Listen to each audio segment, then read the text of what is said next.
Hey, and welcome to the BF's Word. I'm your host, Benjamin Fried Jam and Friedman, and here with me today is David the Dynasty Spittler. We'd also like to welcome Jesse Illogical Hilton, whom we were seeing earlier this week. And it's always good to have a resident 80 carry expert in the house.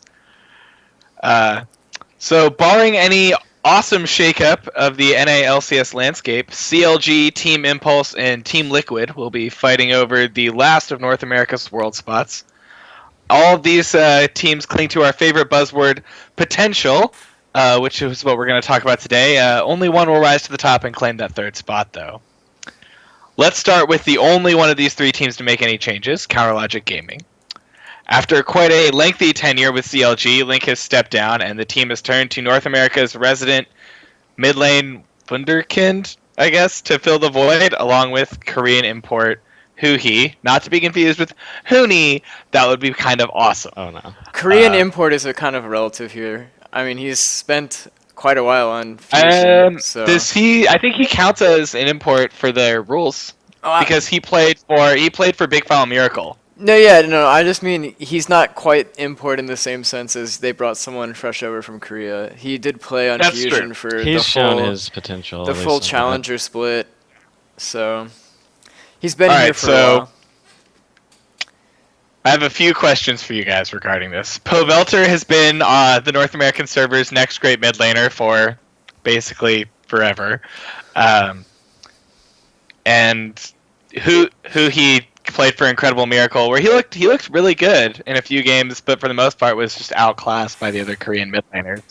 And then his tenure with Team Fusion, Team Fusion itself was disappointing. I don't know, he was not the biggest problem they had. Do you think that these two players can play on the same team in the NA LCS format, or do you think that only really works in, I guess, the Korean format where they're playing best of twos, best of threes? So, in my opinion, I think what we'll end up seeing is one of them will end up being the starter, and the other one will end up being the substitute. They say that they have like double starter, like you see with SKT for example, but I just think they're kind of going for shock value or hitching their ride to that what they saw at MSI. But what I think it's really gonna end up being is probably Pobelter starting, and then Hoohee being kind of a gimmick, I guess, a little bit. So I mean, how many Hoohee sightings do you think we'll get in the first 5 or 6 weeks? I was thinking about this earlier, and what I think we'll see is 3 Hoohee games in the first 3 weeks.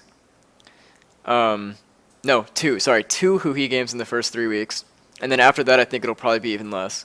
I think that depends a lot on how well Pobelter does. Sure. But I mean, I think their ideal scenario is not really to play Hoohee almost at all. So you both are saying the same thing, but there is this possibility that Pobelter could flop and they would need. Yeah, Hoohee. from what I heard, just watching some CLG streams, their mentality was to have 2 players so that they could obviously practice together and like make each other better in that way, but also to just kind of, I think, always have that like incentive to do well because there's like, hey, there's someone else here that can just play in your same spot right away. So they just like drive each other to be better. But I almost feel their ideal scenario would be Pobelter just steps up, does amazing, and then Hoohee becomes kind of like a practice partner and maybe an ace in the hole. yeah, I agree with that. That's kind of what I think is their kind of hopeful scenario. I just don't think that the LCS format is very. Yeah, maybe during to- playoffs they'll have more flexibility. Yeah, maybe in like a playoff scenario, but in the best of ones that you have right now, and like when you have to announce it beforehand, so you can't just be like, oh, picks and bans phase, we picked a Hoohee champion, get him out on the stage. So That would be pretty awesome. it would be so I mean, broken though. but That like, would add yeah. a whole different dynamic too. We could debate the merits of changing the format. But with the way that it is, you know, debate. especially Or best you of could go ones, so it's far just to have like whatever. a pause in the game and replace players that way. I don't think. I think we're a little That bit. sounds ridiculous. Yeah, I don't think that's gonna happen. Like everyone's like, all right, this guy's raging, bring in his sub. Exactly. Yeah, Exactly. yeah. We're tilting. Someone bench the tilter. Like Yeah, double lift's yelling at me again. yeah, Get Stixay over here. yeah. I think you get Pobelter as the eventual starter and Huhi as the. Now, I feel like the as the only team that backup. would do that would be Team Liquid, and it would be amazing. With Piglet and Keith. Yeah. Just rate. Hey, what's up? So it sounds like both of you, if you had to choose between the two, you would pick Pobelter over Huhi. Well, yeah, If you had to that's the pick one obvious today, choice. right now, today. Yeah, yeah, yeah. I mean, really- one I of them, do think one of them has that- LCS experience in the last year, and one of them doesn't. So Yeah, I'm kind of still a little bit on the Pobelter hype train. I think in some ways he's been held back by the teams he was on. and by LCS experience, I kind of mean top tier experience. So the OGN experience counts, but you know it's been a while, so he's not quite. It's not I would quite at imagine this Incredible Miracle was probably, I don't know, was probably a more productive experience than. than Fusion, yeah. But Yeah. you know, it is. What it is. I don't have any other big CLG questions. They didn't really change a lot. They talked a lot. There was a lot of drama, but it seems Definitely. like it was no big deal. What? Does anyone else have any CLG thoughts they wanted to get in before we move on? I don't know. I don't think the drama was no big deal in overall. Really? It shows a lot of like issues that the team has, and I mean, I'm sure that most teams have stuff like that they could air out if they felt like it. But you have a player step down, and in his step down, he makes a 17-page Google Doc Yeah. just railing on his teammates and stuff. Like, you know, is there's deep rooted stuff going on with that, and I This think podcast ever breaks up. You I wait for that Google document. I think it shows there's there's some struggles with CLG. I don't think it's just something to gloss over. I don't know. Yeah. I actually don't have a whole lot of Who faith is their in this new team. coach? Their new coach is Zix is the one who's gonna be on stage, right? And then Yeah, but then they have this other guy. The guy was it Rutgers or Clemson? Clemson. He was a student assistant for Clemson. So That's interesting. So he learned under the great the great gosh, forgot his name. Dabo Sweeney. The great Dabo Swinney. Yeah. But You know they read. You know that they have Bible study. That blows my mind. That's a public school. anyway, Things you can get away with in South Carolina. all right. Well, if UT tried to have Bible study, I guarantee that would get shut down like immediately. Yeah. Sure. It's I don't know. I thought that was interesting. That was it's, my. it's just not super relevant. So No, that's what well, if it's we? relevant because he was a coach at Clemson under Dabo Swinney, who holds Bible studies, and that's my only piece of Clemson trivia. Well, So I just think I mean, and this is something that's gonna happen. Not to discredit the guy, but calling him a coach is a terrible misnomer. that's probably true, but we don't necessarily.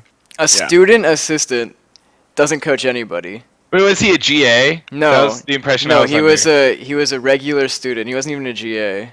Oh, okay. So he'd probably be equivalent to the people who stand in polos and khaki shorts on the sidelines. Those are actually usually yeah. Okay, But, let's just stuff like that. All right, so And let's if he move wants on. to, if he wants to contact us and correct us on how wrong we are, he can feel Yeah, free. to wrap but up that's CLG, kind of what yeah. I don't have any reason to suspect that like anything crazy new is going to happen in terms of their results. So Yeah, maybe I mean, middle of I the don't. pack. I just don't think that the changes in the team environment is going to lead to a whole lot of greater success. Which brings me to our next segment, and the last time that this will be brought up on this preview show, because long story short, none of the other 4 teams are coast, and that's just not debatable. Oh yeah, Illogical missed this. This is our best new segment, by the way. What is this? So Counter Logic Gaming, are they coast? Barely no. Oh, you have to ask me if they're coast or if they're not coast. Those are your two options. Every team is either coast or not coast. Yeah, and they are not coast, but this whole 17-page link document was a very coast-like thing to happen. I don't know, man. Cloud9 just booted one of their better players for an unproven import. That's a pretty coast thing to do. I don't think you can call Incarnation unproven, but we'll get to that later. I also He is wouldn't at consider least High one of their better players. Yeah. So okay. anyway, You're all right. moving segments You're right. now. All right, so let's move on from Counter Logic Gaming if no one else has anything productive to say. And I couldn't talk about one without the other. I felt like it was stupid to discuss them apart from each other. It's a good thing. It's a good thing I picked up on that and made special fancy overlay.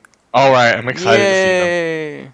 It's not So fancy. I just put them both on the screen. So at the both same of our time. third Very and nice. fourth teams to talk, or not third and fourth, I guess, sixth and seventh teams to talk about in our preview are Team Liquid and Team Impulse.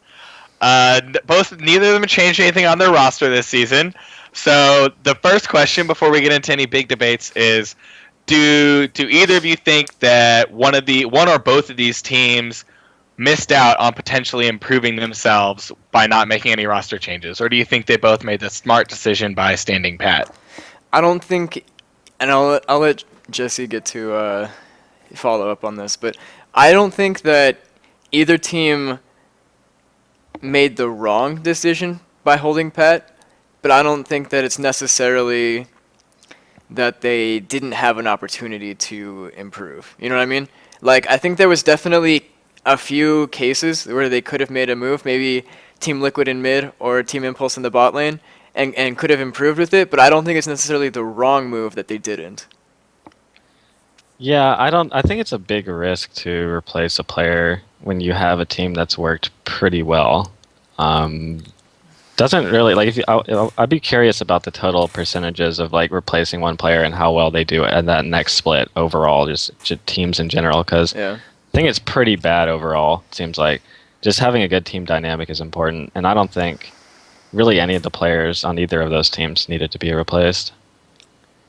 Yeah, and that's fair.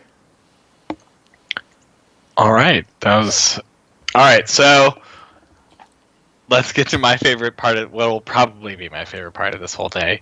Which one is better? So TIP or Team Liquid? Yeah. Okay. I know that they just played each other. Wait, like So- right now or like by the end of the season? Let's go. Yeah. Okay. Let's start this out differently. If you had to pick one of those two teams to make the third spot to Worlds, which I think is not a crazy thing to say, chances are Cloud9 and TSM take 2 spots, and a third one is up for grabs. I think these are the 2 best teams after that. If they were fighting for that third spot, which one do you think will get it? I think TIP would have to be the favorite. Yeah, no, I'm gonna They agree. just have Yeah. top tier players. Period. I mean, I think, yeah, I agree. I'll dispute necessarily that they have top tier players. Well, I mean they have Impact, which is Oh, yeah, probably the Impact- best top Imp- laner. Impact for sure. Rush Impact, is- Rush, and Zhao Zhao are all Yeah, great Zhao Zhao's players. pretty good too. Apollo is Their kind bot of their bot baseline. lane is the biggest question mark, and True, I'll agree they with that. what they were in the first split was they were solid. They were decent. They weren't standouts. They didn't do anything special, but they didn't hurt the team most of the time. Yeah. And I think if that's the case, and they let Impact Rush and Zhao Zhao do their thing, then they can probably continue to grow and sneak in at the. Now I will number say 3. that Liquid is not like a slouch anyways. I wouldn't be surprised if Liquid got third. I was They going to have say, we have empirical data that show us Liquid is better than Impulse. That's all I'm going to say. That's true. Actually, y'all are both saying Impulse, so I have to stick up for my guys. First of all, I'm a Team Liquid fan and I always have been a Curse fan, so that's like whatever credibility I have in this discussion is sort of out the window. I think Quas is just as good as Impact. Like, I would put them in the same tier. Dominate, I thought, outplayed Rush in a lot of the game in their best of 5 that they played. Phoenix, while the weak link, I guess, on the team, looked good towards the end of the split, like really good. His Azir in particular looked good, aside from a few moments where we were all questioning what he was doing. And then Piglet and Xpecial, by the time Piglet came back after the whole Piglet Keith saga, and they stuck with Piglet, he looked pretty monstrous throughout the rest of the split. They did look really good at the end of the split, but it's a small sample size. Yeah, I mean, I think They definitely deserve to be third at the end of the spring split, but I just think that the way that it's gonna go and the way that they're gonna develop, I think Impulse is more likely to finish higher I would say in the Impulse summer. 55%, Liquid 45%. It's like the biggest hedge ever. It's like not quite 51-49, so you did a little bit. All right, Yeah. so everyone's on the record now. I said Liquid, y'all said Impulse. All right. Thanks for joining us for part 3. Part 4 is coming up next, where we'll talk about the two, I guess, traditional powerhouses in North America now, Cloud9 and TSM. Thanks for joining us. This has been the BF's Word.